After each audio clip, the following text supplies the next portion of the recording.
Syederalun KRI Teguh Umar 385, salah satu kapal perang andalan yang bertugas menjaga keamanan di Selat Malaka, telah menggelar latihan menembak di perairan Sigli, Aceh.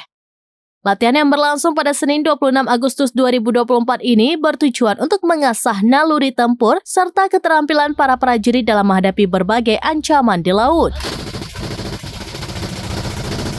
Dangus Kamlaku Armada 1 Laksamana Pertama TNI Anung Sutanto menjelaskan bahwa latihan menembak semacam ini merupakan bagian dari program rutin yang dilakukan untuk memastikan kesiapsiagaan seluruh personel.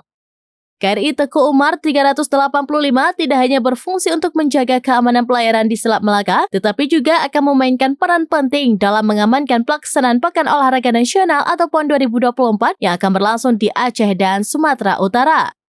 Tidak hanya itu, tapi juga untuk memberikan rasa aman kepada masyarakat, khususnya dalam rangka mensukseskan PON 2024.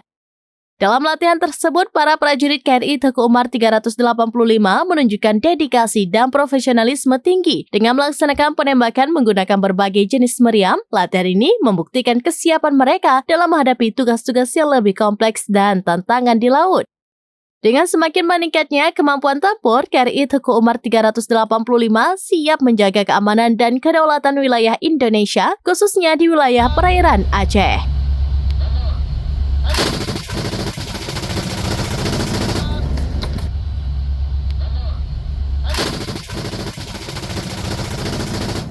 Dari Sabang, Aulia Prasetya, serambinews.com. Download Tribun X sekarang, menghadirkan lokal menjadi Indonesia.